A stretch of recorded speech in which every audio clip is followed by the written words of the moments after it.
Evil Dead. The Evil Dead is one of those rare horror remakes that actually earns its place next to the original, instead of getting tossed into the horror reboot graveyard. Directed by Fede Alvarez, the film became a huge hit, grossing $97.5 million worldwide against a budget of just $17 million.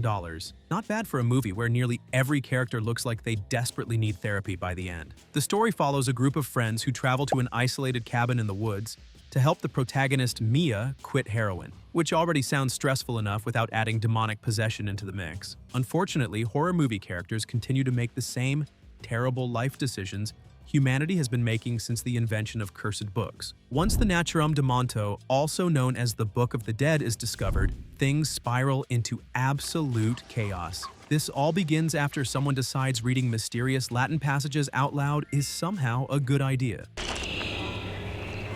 Seriously, if a book is wrapped in garbage bags and made out of human skin, maybe just don't touch it. Strada Montose. But longtime fans who stayed through the credits were rewarded with an unforgettable surprise. In the final moments, the original Ash Williams himself, played by Bruce Campbell, suddenly appears on screen. Groovy.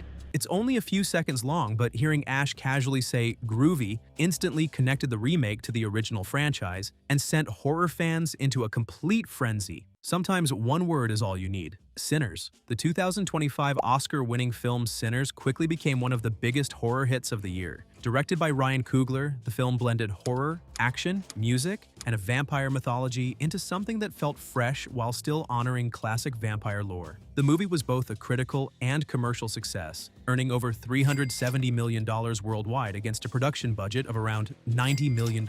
The film's atmosphere, soundtrack, and emotional storytelling helped it stand out from the endless wave of forgettable horror releases that disappear from theaters faster than a victim in the first 10 minutes of a slasher movie.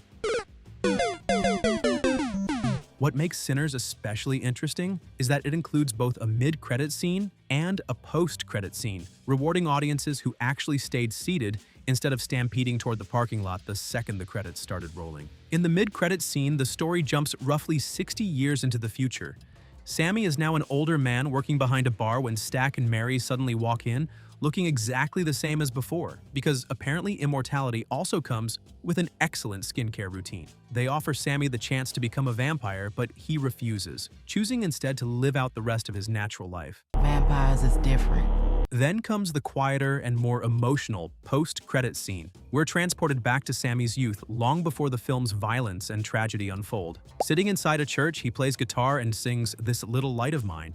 This little light of mine. It's a simple but powerful ending that reminds the audience that creativity, hope, and humanity can survive even in the darkest stories. Insidious Chapter 2. The 2013 horror film Insidious Chapter 2 picked up immediately after the events of the first movie and proved that audiences were more than ready to return to the further for another nightmare-fueled adventure. Directed by James Wan, the sequel earned an impressive $161.9 million worldwide against a tiny $5 million budget. While the movie technically doesn't have a post-credit scene, its final moments feel exactly like one. And honestly, they're more unsettling than a lot of actual post-credit scenes. At the end of the film, paranormal investigators Specs and Tucker arrive at the home of a young woman named Allison after receiving reports of supernatural activity. They're greeted by Allison's parents and her younger sister, who immediately says one of the creepiest possible things a child can say in a horror movie. Who's the lady? The little girl asks who the woman standing behind them is. Of course, nobody else can see Elise.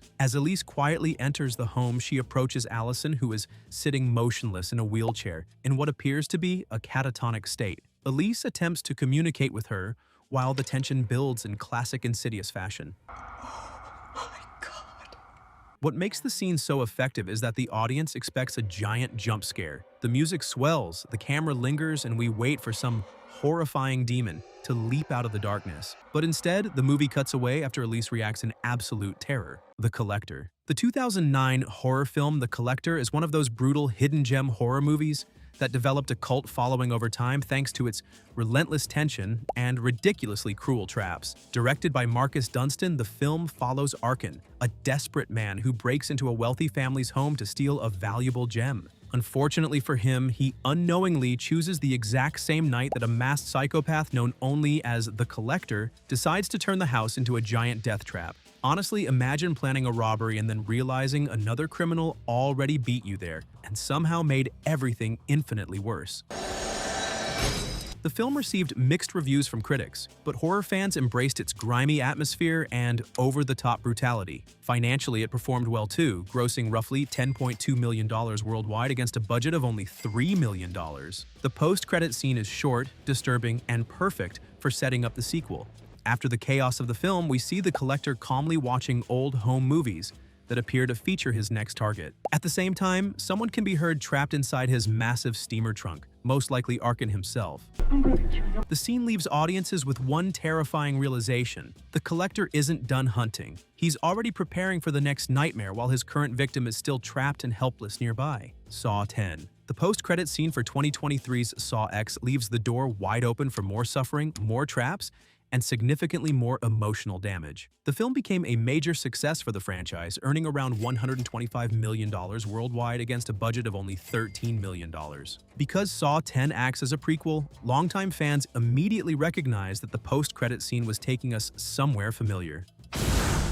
The iconic tile floor gives it away almost instantly. We're back in the infamous bathroom from the original Saw where Adam and Dr. Lawrence Gordon were chained up. Game over. In the post-credit scene, John Kramer, also known as Jigsaw, confronts Henry, a man from his cancer support group, who helped convince dying patients to trust a fake medical treatment scam. Henry hangs chained from the ceiling while John calmly questions him about the scar that mysteriously vanished from his stomach. Where's your skull? The scar was fake the entire time, part of an elaborate con designed to manipulate terminally ill people into paying for false hope. Now Henry is finally facing consequences, but John isn't alone. Thank you, Detective.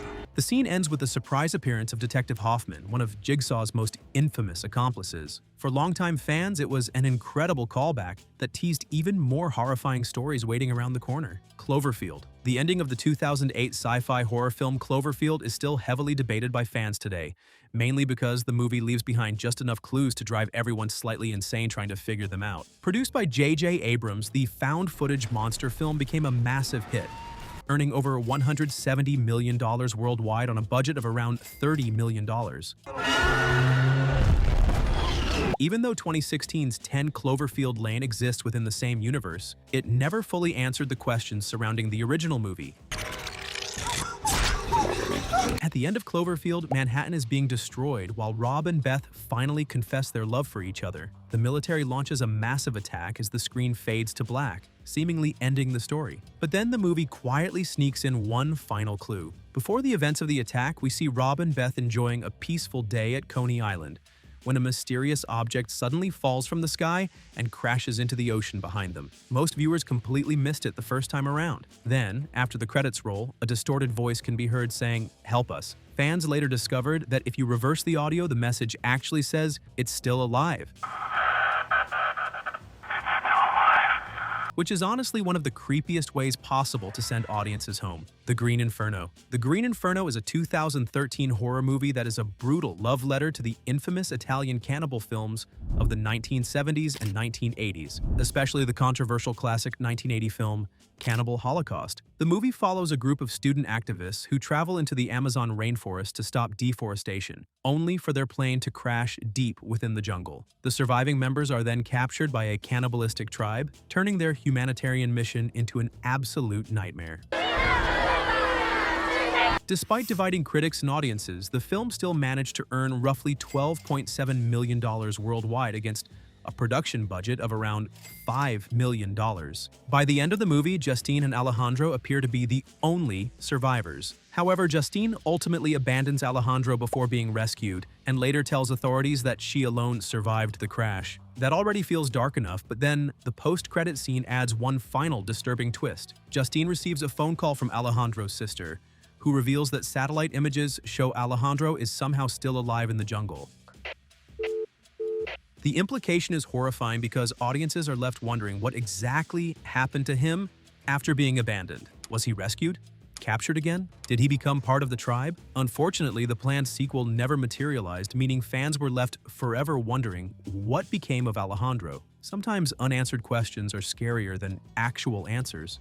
Constantine, 2005's supernatural horror film Constantine may not be a traditional horror movie, but its demons, exorcisms, and nightmare imagery absolutely earn it a spot on this list. Based on the DC Comics series Hellblazer, the film stars Keanu Reeves as supernatural detective and exorcist John Constantine. The movie grossed over $230 million worldwide and eventually developed a huge cult following, thanks to its dark atmosphere and unique interpretation of heaven and hell. Constantine has the ability to see angels and demons in their true forms while traveling between Earth and hell itself. The post-credit scene is surprisingly emotional compared to the rest of the film. John visits the grave of his friend and driver Chaz, who sacrificed himself earlier in the story. Standing in the cemetery, Constantine leaves behind his lighter and promises Chaz that he'll finally quit smoking. Perhaps if battling demons couldn't make him quit, maybe grief finally did. As Constantine walks away, Chaz suddenly reappears as an angel before soaring into the sky. It's a brief but powerful moment that rewards audiences with a little hope after all the darkness and suffering throughout the film. And with a sequel still reportedly in development years later, fans continue wondering whether Chaz could eventually return. House on Haunted Hill. The 1999 film House on Haunted Hill is a remake of the 1959 horror classic starring legendary horror actor Vincent Price. Released during the late 1990s era of horror remakes, the film combined creepy asylum imagery, over-the-top performances, bizarre CGI, and a soundtrack overflowing with new metal energy. The film earned over $42 million worldwide against a budget of roughly $37 million, making it a modest commercial success. In the story, eccentric amusement park mogul Stephen Price invites several strangers to spend the night inside the abandoned Vannacut Psychiatric Institute for the criminally insane. Anyone who survives until morning wins $1 million. Which already sounds like the kind of offer nobody in a horror movie should ever accept. While the movie itself has become a nostalgic cult favorite, many fans completely missed its disturbing post-credit scene. In the final moments, Stephen Price and his manipulative wife Evelyn finally receive their punishment. Both are strapped onto Vannacut's horrifying vivisection table while the ghostly inmates prepare to operate on them. The scene ends with the pair screaming in terror as the twisted doctors close in. Terrifier 2. By the time 2022's Terrifier 2 reaches its ending, audiences have already survived nearly 2.5 hours of absolute carnage, courtesy of Art the Clown. So naturally, the movie still decided to throw in one final, horrifying surprise after the credits. Directed by Damien Leone, the sequel became one of horror's biggest surprise success stories. Made on a production budget of only around $250,000, the film grossed nearly $16 million worldwide and became a massive cult phenomenon. The post-credit scene takes audiences back to Victoria Hayes, the lone survivor from the first Terrifier film, who is now locked inside a psychiatric institution.